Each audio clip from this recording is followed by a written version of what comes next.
Calm down అన్నారు కాబట్టి నాకు ఇక్కడ క్వశ్చన్ అమ్మ. పూర్వం నుంచి భక్తి డివోషన్ అనేది మెడిటేషన్ రూపంలో, నిన్ను నువ్వు మార్చుకునే రూపంలో, నువ్వు ఎంత కఠినంగా తపస్సు చేసి ఎంత నువ్వు క్లీన్గా ఉంటావు అన్నది. కానీ రాను రాను ఏమైపోయిందంటే, ఇంత డబ్బులు పెట్టి ఈ దర్శనం బుక్ చేసుకొని ఆ గుడికి వెళ్ళి వచ్చామా, అది కూడా తోపుల ఆట. అక్కడ కూడా వాడిని గుద్దుకోవడం, వీడిని గుద్దుకోవడం, నేను నాకు ముందుకు వెళ్ళాలి అని. ఇక్కడ డివోషన్ ఎక్కడుందమ్మా? మిమ్మల్ని దీనికి ఒక ఆన్సర్ ఇస్తాను మీకు. ఇప్పుడు శ్యామశాస్త్రి గారు ఉన్నారు, త్యాగరాయ స్వామి ఉన్నారు, వీళ్ళందరూ వాగ్గేయకారకులు. అంటే అప్పటికప్పుడు చకచకచకని పాటలు రాసేసేవారు. త్యాగరాయ స్వామి రామచంద్రుడు ఆయన ఇంట్లోనే కనిపించేశాడమ్మా ఆయనకి.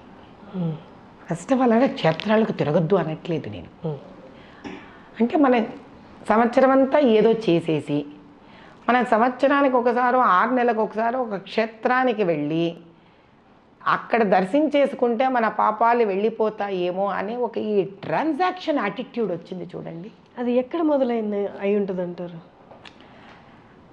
ఎక్కడ మొదలయ్యి ఉంటుంది, ఇది మీరు కూడా నాకు ఒక పెద్ద ప్రశ్నే వేశారు నిజంగా చెప్పాలంటే.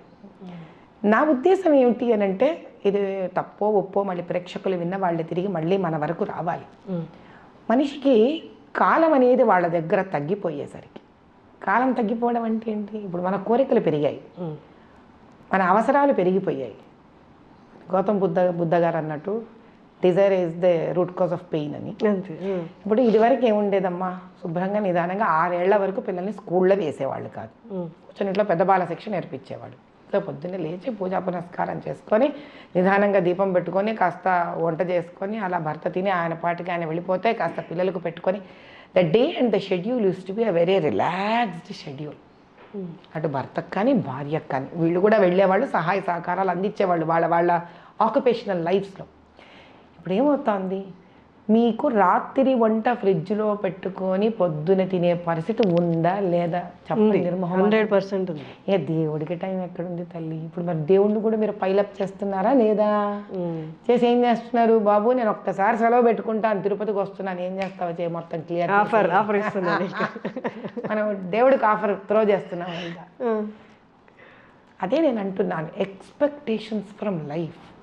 What do you have to expect from life? You have to expect from life knowledge. You have to expect from life a satisfaction.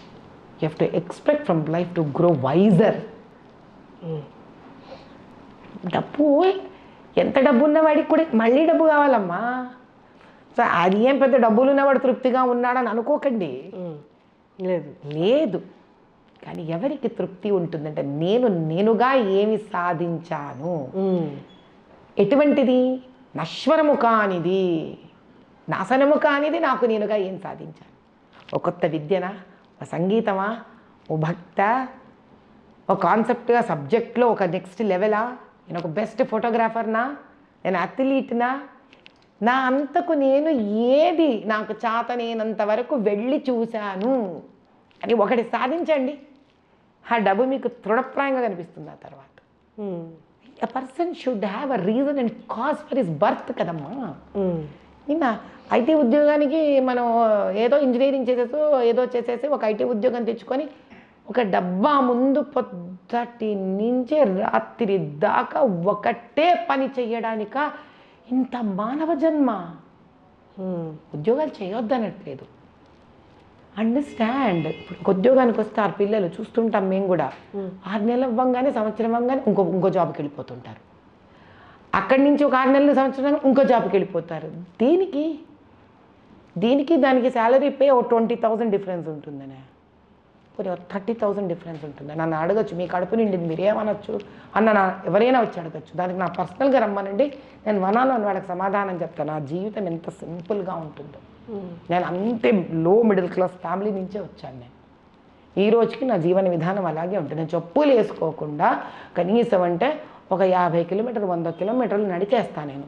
రమ్మనండి, పోనీ వాళ్ళందరూ ఏమన్నా రమ్మనండి, ఐటీ ఉద్యోగాలు ఇంత చేస్తారు కదా, కొంచెం వాళ్ళకి నేను ఫ్యాన్ వేసుకోకుండా, ఏసీ వేసుకోకుండా కూర్చోగలను, ఎండలోపై పని చేయగలను, పార పని చేయగలను, మట్టి పని చేయగలను, ఎటువంటి వర్కర్స్తో కూడా కూర్చొని నేను హాయిగా పని చేస్తాను, కూర్చొని తింటాను.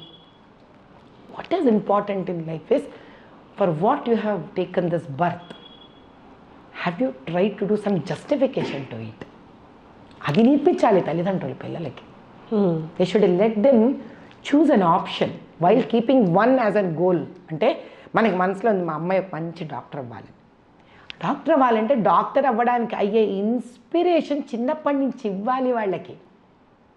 అంటే ఏంటి, సపోజ్ నేను ఒక పర్సన్, నా పర్సన్ అనే ఒక పేరెంటో తాతగారో దూర బంధువో చుట్టమో ఫ్రెండో ఎవరో ఒక అనారోగ్యంతో పోయారనుకుందాం, నన్ను డిస్టర్బ్ చేసింది అది.